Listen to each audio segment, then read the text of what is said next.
Hello, welcome to On Wildlife. I'm your host, Alex Ray. On this podcast, we bring the wild to you. We take you on a journey into the life of a different animal every week, and I guarantee you're going to come out of here knowing more about your favorite animal than you did before. This week, we're talking about a kind of mystical animal that has inspired stories of legendary creatures for thousands of years. And they have a feature that really sticks out and makes them extremely recognizable. So make sure you've got some extra layers on, because we're taking a deep dive into the Arctic waters to talk about narwhals.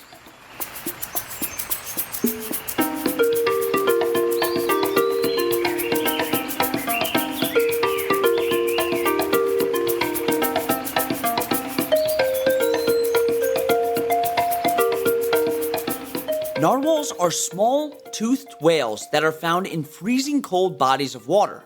Their scientific name is Monodon monoceros. Some people also call them narwhals. Narwhals live in the waters around Canada, Greenland, Norway, and Russia, and will spend the winter under the ice for about 5 months. But because they're mammals, they need to breathe air. And luckily for them, the ice between Canada and Greenland has enough cracks for them to find air after they dive for food. The narwhal's closest relative is the beluga whale, which also lives in freezing Arctic waters. Narwhals are the only living species of the Monodontidae family, also called the white whales. And if you take apart the word Monodontidae, you could see where they got their name. Mono means one, and dont comes from the word tooth. And you may already know where this is going. The most identifiable feature of a narwhal is the huge tusk-looking thing that sticks out of their head. The tusk is actually a large tooth, and it can grow to almost 10 feet in length, and it grows in kind of a spiral shape. They actually have 2 teeth, but only one of the teeth will develop into a tusk for the males. The teeth that don't become tusks become vestigial, which means that even though the organism has them, they don't serve any purpose, kind of like our appendix. On rare occasions, 2 tusks could develop in one individual, making them a double tusker, and this happens completely randomly. The likelihood of a narwhal growing 2 tusks is 1 in 500 males. In medieval times, people thought that narwhals were unicorns because of the tusk, but what is it used for? There are a lot of predictions that scientists have made about this. One of the most commonly accepted hypotheses about their tusks is that they're there for hunting fish and detecting salinity levels or saltiness of the water around them. But Charles Darwin thought that they were used for fighting other males in mating competitions. Research shows that there are around 10 million nerve endings in the tusks. And the outside of the tusk is softer and porous, which is what allows them to sense changes in the salinity and temperature of the water that they're in. And as you go further inside the tusk, it gets denser and harder. This is different from our teeth, which are harder on the outside. So to combat the cold Arctic waters, which are usually a little bit below freezing, narwhals are equipped with 4 inches of blubber, and the blubber kind of acts like a winter coat for them. Male narwhals can weigh up to 3,500 pounds, and females can weigh up to 2,200 pounds. And they can range anywhere from 11.5 to 16.5 feet long. Some individuals have been seen to grow up to 4,500 pounds and 18 feet in length. Aside from the fact that males are heavier than females, the most noticeable difference between them are their tusks. Females don't actually have a tusk, and males do. This kind of gives more of a reason to believe that the tusks are used between competing males. The coloration of narwhals' bodies is darker above and lighter on the underside of their body. This color pattern is known as countershading, and you can see it in many marine species like penguins, blue sharks, herrings, and even killer whales. Countershading helps to camouflage an animal from predators or prey because they match the ocean floor when viewed from above, and they look like the bright sky when viewed from below. Young narwhals are born very dark, and as they mature, their body becomes more spotted. They grow lighter as they age, and the oldest narwhals will appear bright white. Okay, we're going to take a quick break, And when we get back, we'll talk about what narwhals eat.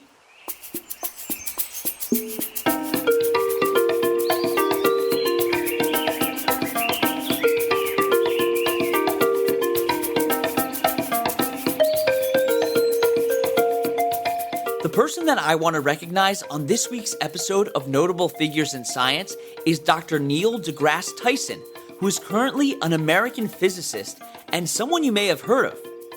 After getting a master's degree from the University of Texas, he earned his doctorate in astrophysics at Columbia University. He became interested in astronomy when he visited the Hayden Planetarium, and in 1996, he became the director of the same planetarium. He has written multiple books that make complicated topics in astrophysics more understandable to everyday people. He has also been in countless TV shows where he helps explain information regarding space, planets, and just the universe overall.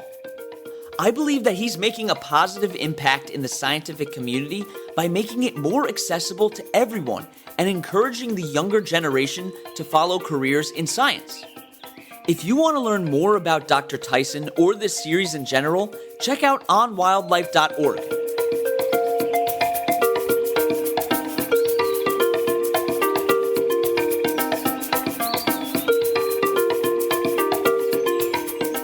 Okay, welcome back.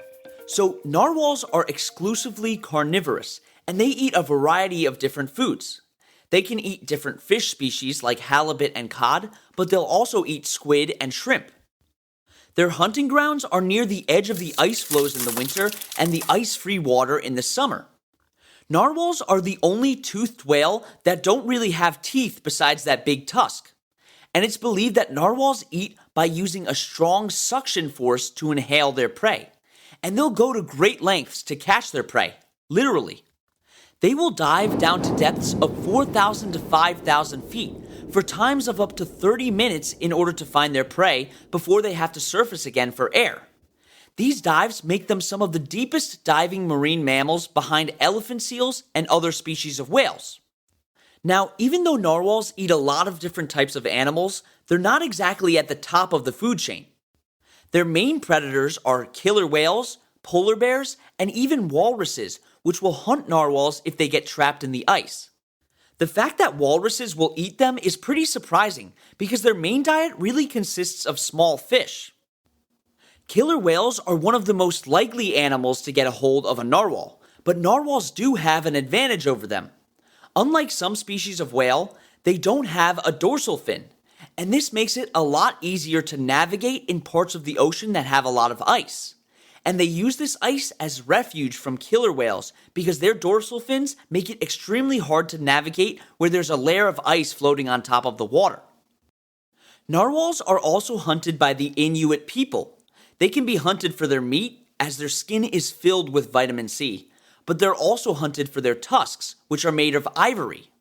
This vitamin C is extremely important because it's lacking in most other foods in the Arctic.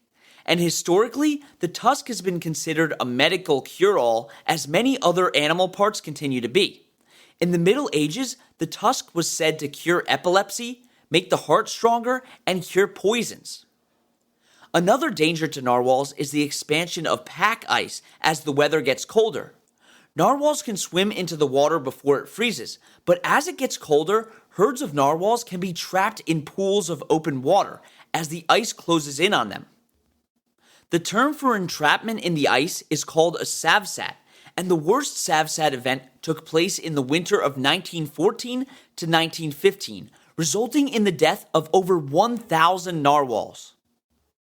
Narwhals are polygynous, which means that the males will mate with multiple females in any given mating season. Males will find a mate in the spring as they spend time courting females and fighting other males. After narwhals breed, they have a gestation period of 14 to 15 months. Females give birth to a single calf at one time, and the calves are usually 5 feet long at birth.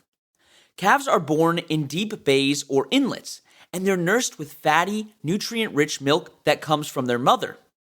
Calves like to stay near their mothers until they're weaned, which takes about 2 years, and male calves don't grow their tusks out until they're weaned. Only about 15% of females will actually grow tusks, and most narwhals live between 25 and 50 years old, but the oldest narwhals can live to be 90 to 100 years old. Narwhals form groups of up to 15 to 20 individuals, and their groups are either called a blessing or a pod like other groups of whales. The smaller pods of narwhals are usually separated by age and sex, with groups of only females, young bachelor pods, and pods comprised solely of bull narwhals. Males have been observed crossing their tusks with each other, and this is thought to be a way for them to determine the social hierarchy of the bulls in the group. Some narwhals have been found with broken tusks, which may show that they were lost during fights for mates. But how do they communicate with each other? Well, they're extremely vocal, just like dolphins. They can make squeak or clicking noises while they're swimming, and they even use echolocation to find their food, just like their relatives. As of right now, not much is known about what certain noises mean, but researchers believe that they're similar to the noises that other groups of whales use to convey important information. The pods migrate along different paths and with different sized groups of individuals depending on the season. In the warmer months of late spring and summer, they'll move towards coastal waters and usually follow the distribution of ice. In the fall and winter months, they'll move away from the coast to stop themselves from getting trapped in the ice. Okay, we're going to take our last break, and when we get back, I'll talk about some of the legends surrounding these animals.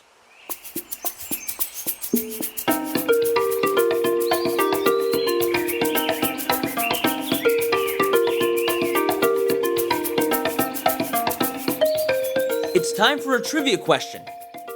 What animal is the most trafficked species in the world? A. Bats, B. Pangolins, C. Armadillos, or D. Turtles?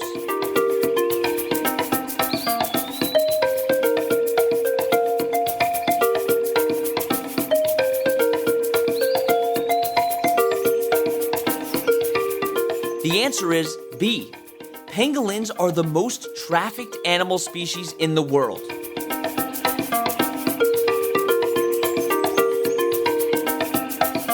Okay, welcome back.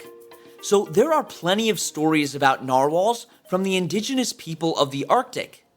One story explains the origin of the narwhal's tusk. It's believed that the tusk was created when a female hunter met her demise. She had long braided hair and was pulled into the water by a narwhal she harpooned. When she fell into the water, she was turned into a narwhal and her braid became her tusk. There was another story that mentions the origin of the narwhal. It explains how a boy pushed his mother into the water while hunting for whales because she mistreated him. After falling in the water, she surfaced and transformed into a narwhal. Old depictions of narwhals showed fish with the heads of unicorns, and they inspired a change in the way unicorns were depicted by storytellers. Prior to the discovery of the narwhal's spiraling horn, unicorns were drawn as strange amalgamations of lions, goats, and deer. This only changed after narwhal horns were brought into European markets, and they were believed to be from unicorns. Narwhals play a pivotal role in the ecosystems of the Arctic. They're near the top of the food chain, which means that they oversee the health of the Arctic marine environment. They eat so many organisms that, if they were to become overpopulated, could wreak havoc on an ecosystem. And as I mentioned earlier, they're also extremely important to the indigenous communities of the Arctic. From their tusk to their skin to the stories told about them, narwhals are a culturally important species. Just like other Arctic species, the narwhal is dependent on the growth and recession of sea ice for its existence. This makes it extremely susceptible to climate change. As there becomes less and less ice, narwhals could find that there are fewer places to hide from their main predator, orcas. While narwhals have a steady population, they could become endangered if hunting, entrapment, and pollution continue to deplete their numbers. Luckily, laws have been passed that make it illegal to import narwhal tusks.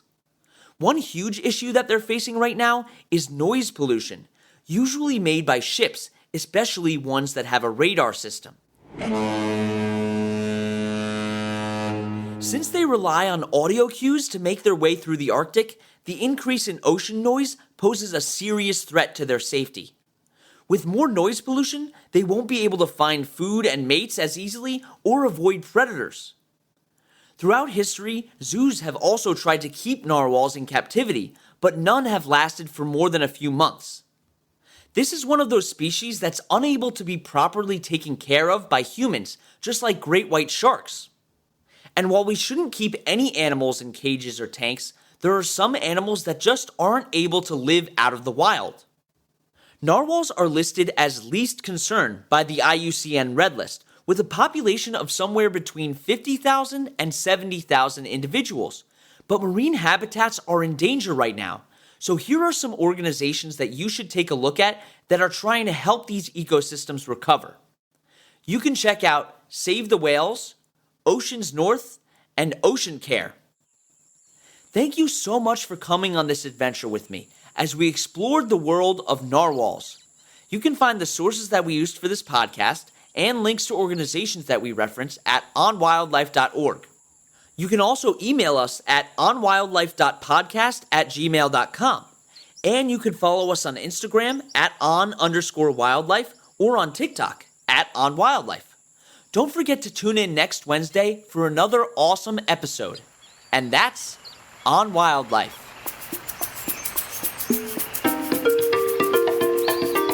You've been listening to On Wildlife with Alex Ray. On Wildlife provides general educational information on various topics as a public service, which should not be construed as professional, financial, real estate, tax, or legal advice. These are our personal opinions only. Please refer to our full disclaimer policy on our website for full details.